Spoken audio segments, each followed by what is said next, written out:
So, hello everybody. They already say I'm Paloma and I'm part of EpiDiverse. And today I'm going to talk about an emerging relation between epimutations, gene body methylation, I add in the last minute, and gene expression in a clonally propagated perennial tree. I will go a bit fast here because everybody knows that epigenetics is the study of heritable changes that do not involve changes in the underlying DNA sequence. And I'm going to focus on DNA methylation, and in plants we can find the DNA methylation in the cytosine context for CG, CHG, and CHH. DNA methylation, when appears in all the three contexts, is often associated with silencing of heterochromatic and euchromatic transposable elements. However, when we find the DNA methylation only in CG context, is typically found of genes and is not associated with transcription silencing. It's more associated to medium to highly expressed genes. We can see that genes and gene body methylation and T body methylation show very different patterns. T looks show high levels of CG methylation with a depletion in the transcription start site and the transcription termination site, and T's show high levels of methylation for the three contexts. For the three contexts being CHH lower as always. However, even this pattern looks very different. There is a compelling hypothesis that may link these two phenomena. Genic DNA methylation patterns is a continuum of epigenetic states. Most of the genes are unmethylated. There is a group that shows T-like methylation, that shows methylation in the three contexts, and is associated with transcriptional silencing. And probably this kind of methylation is caused by the heterochromatic off-targeting machinery. And the last group is the gene body methylation group, is genes that only show methylation in the CG context, but its origin remains unknown.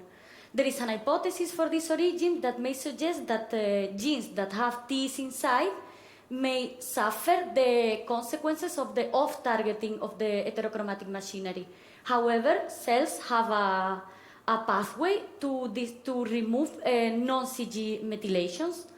I will explain this in the next slide. But since CG is not affecting gene expression, passively over time it will be maintained in genes, and we will see the typical shape that we observe in genes with gene body methylation. So, the gene body methylation spreading hypothesis is that CHG methylation that appears in Ts is maintained through this loop. CMT3 recognizes the residues of this histone mark and will add methyl groups to the nearby cytosines, CHG positions. This CHG methylated will be recognized by SUH4 that will keep methylated the histone marks. And this loop is very active in heterochromatic regions. However, cells have a strategy to remove these marks. There is EBM1, which is an enzyme that will remove the methylation of the histones. With this, will disrupt the loop and methylation will be not accumulated. But sometimes, when there is an inefficient removal of the histone marks, this will be recruit CMT3. CMT3 will put methylation in CHG, and by an unknown mechanism yet, CG positions are also methylated and will be maintained by MET1. So the questions that we ask is, can whole genome bisulfite sequencing data from ecological studies tell us more about the way CG methylation is accumulated in gene bodies? So, to investigate this, the University of Marburg collected poplar trees all across Europe, and as a first step, a genotyping step was performed in order to clusterize the trees, and we took only those that were clustering together, meaning that they have less genetic variation. And whole genome bisulfite sequencing was performed in the leaves in a group of trees from the original location, and all the trees after 1 year growing in a common garden. These kind of datasets give us different possibilities to analyze DNA methylation data. One approach could be across element DNA methylation meta-analysis, merging bisulfite sequencing data from different genome locations, allow us to the identification of methylation patterns around predefined genomic elements. For this approach, even one individual we can use on, even one individual can be informative. However, we need to take into account that methylation will be averaged across all these genomic regions. Another approach is when we are looking for subtle patterns or for patterns that are not associated with known annotations, we can combine different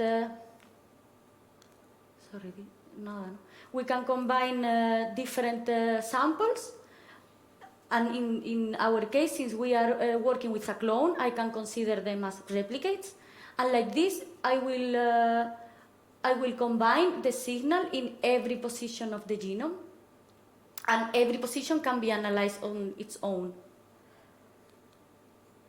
This is the panel that we obtained from the whole genome bisulfite sequencing data. Every circle represents a cytosine in every individual, and we can see different patterns. We have positions that are methylated in most of the individuals, positions that are void of methylation in most of the individuals, and even rare cases where only a few individuals are methylated. We ask what is the frequency of these positions. So here we are showing how many positions are hypermethylated in how many individuals. But in order to make it simple, we changed it from a continuous scale. Instead of 0 and 100, we decided a threshold of 30. And we consider hypermethylated all the positions that are above the equal or above the threshold. We have repeated this for several thresholds, and actually the results were basically the same. We always observe a bimodal distribution where only a few individuals are showing hypermethylation in that position, and another group where most of the individuals are showing hypermethylation in that position. And this is similar for CG and CAG groups. Classifying cytosines this way actually turned out to be informative, because when we see them in a genome browser, we can identify regions. In the first track, we have the genes, and in this track, we have the transposable elements. And here I'm showing how many individuals are hypermethylated in CG and how many are in CAG. For genes, we can see two different behaviors. Here, most of the individuals are showing high levels of CG methylation, and in the other group, almost there are very few individuals showing methylation, so it's a not methylated gene. And here in the Ts, we can see that both CG and CAG are methylated in most of the individuals. However, we were intrigued by these positions that are only methylated in a few individuals, like this, depicted in the square, because maybe if they are not random, they could be showing a process of accumulation that is not strong enough to be maintained and be fixed, but maybe there is some stimuli that is making them appear, like it could be a transcription, for example. When we see them in a genome browser, we can see that they are both enriched in genes, but actually this is not surprising, because by definition, they need to be in a lowly methylation background, because they are only methylated in a few individuals. So that's why very rarely we find them in Ts. And we can see that most of the time when we found CG, we found also CAG epimutations, but they don't need to be exactly in the same region. So basically, CG epimutations tend to be equally in exons and introns, but CAG epimutations appear more often in introns. And what is interesting is that they probably are not actually inside the Ts, because by definition, they are not falling inside Ts. And then CG and CAG epimutations occur in the same gene, so when we found a epimutation in CG, most of the time we also have a epimutation for CAG. We decided to perform a meta-analysis and see how they are distributed inside the gene, and actually they don't look so random, because they show a similar pattern to the one observed in genes. There is a depletion of methylation in the transcription start site and in the transcription termination site. However, there is one difference that for the Epimutations, we can see an increase of CHG that is not observed in gene body methylation. So we were tempted to think that maybe these are temporary methylations that will be removed by the cleanup machinery I explained before. So we wanted to see if maybe there is a connection between CG and CAG in terms of genomic location, genomic contiguity. So I calculated the distance between CG and CAG for all the individuals, and I count the positions that are showing this distance. As a first sight, we see that 1 base pair and 2 base pairs distance is the most common distance that we see, but actually this is misleading because this is just a subgroup of distances. We have many more distances, and actually if we sum up all of them, this will represent like 1%. But the interesting thing that we found is the CCG sites, because most of the positions involved here are the CCG site, which is actually a combination between CHG and CG. Because in one strand we have CCG that is considered CHG, and in the other strand we have a CG.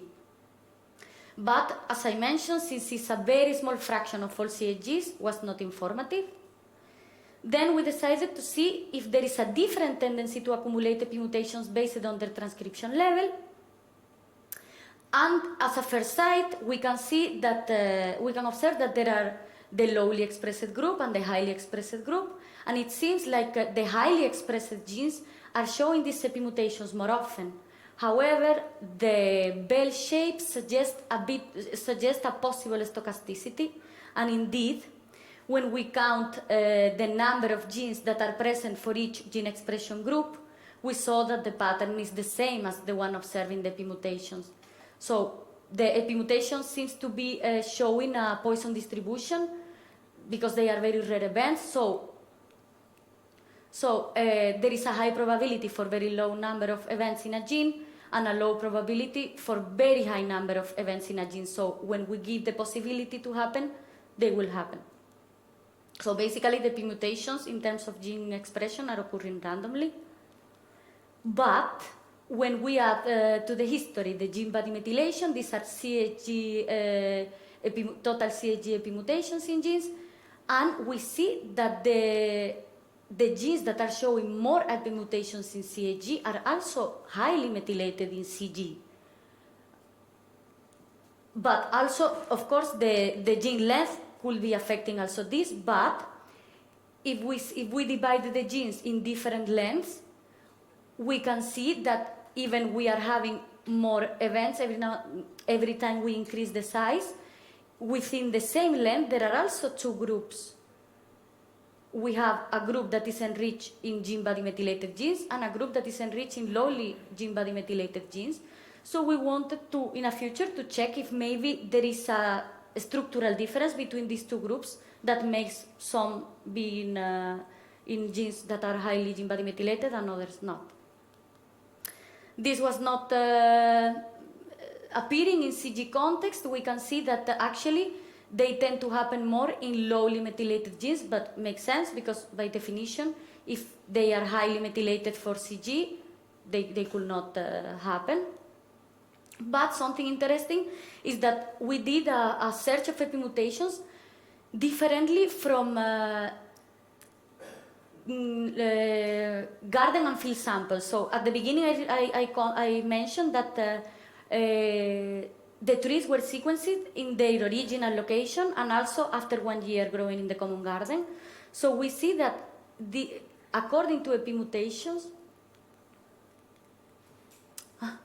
they tend to cluster depending on their original location. So Spain with Spain, Italy with Italy, Czech Republic with Czech Republic.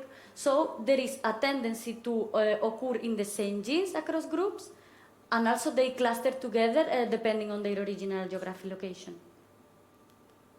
So then conclusions of whole genome sulfide sequencing data seems to be informative to describe DNA methylation patterns across the genome. DNA methylation patterns among individuals also include rare events of epimutation that could add information about dynamic processes. CG and CAG hypermethylation events inside genes follow a distribution very similar to the one observed in gene body methylated genes, suggests that they are not completely random. CG and CAG hypermethylation events seems to be distributed among genes in a random manner, and they are not correlated with gene expression. Genes with higher rate of CAG epimutations are also correlated with gene body methylation. We didn't find evidence for the correlated CG and CAG epimutations, so we leave the question open that if CAG methylation could trigger CG-based gene body methylation, and that CG epimutations could represent an ecological signature, as we have seen in the previous slide. And thank you so much for all people in EpiDiverse, of course, and from my institution, which is IGA Technology, and also the University of Udine. Thank you so much to the Popular Group that are from the NEO and the University of Marburg. And that's all.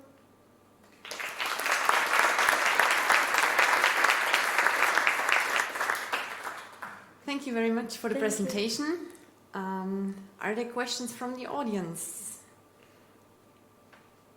Yeah, here. Thank you, very nice talk. So, with respect to CHG methylation in introns, in Arabidopsis it's known that CHG methylation in introns can drive alternative splicing via proximal polyadenylation. In your comparison between the methylome and the transcriptome, did you also consider different splice variants? Yes, actually, I only took variants that only have one mRNA, only genes that only have one variant. Ah, okay. Because that might be another potentially interesting avenue to explore, because intronic CHG methylation has been shown to influence gene expression and gene functionality through alternative splicing. So maybe if you look at different splice variants, you do see a correlation between CHG methylation and well, gene expression. But the problem, for example, there is that how do I know from which transcript exactly is coming from? Because if I have several mRNAs, when I do the alignment with a star, for example, I got several, they can be overlapping, no? Between the transcripts. I guess it depends on how well your genome is annotated and how well your transcriptome can be mapped. Mm-hmm. But do you differentiate different splice variants of the same gene? Are you able to do that? Actually, one of my last experiments, but I need to work more on it, was isoform sequencing with nanopore. Yes. And with that, I think it could be good. But I cannot, I have only processed the data, but I need to include it. You should be all right with bisulfate, with Illumina sequencing, but I suppose longer read sequencing by nanopore might help to detect different isoforms. Yeah. Okay, thanks. Thanks. We have an online question. Yeah, so Etienne Boucher from Zoom, thanks you for your presentation, Paloma. You can actually read the question in the monitor, but I'm going to read it for everyone. So he says that CAG epimutation distribution over genes seems to follow typical histone marks such as H2AZ. Is there any histone information for Popular that could be checked to verify? Actually, this was also another approach I wanted to do, because now I'm organizing to do ChIP-seq for 5 different histone marks, and at least, because I have also done small RNAs, so I will have at least the whole scenario, and maybe this could be interesting to include also the histone marks. But I need to organize the experiment. But I'm on it. Yeah, with this, I would like to thank all speakers that we had until now. The session will continue.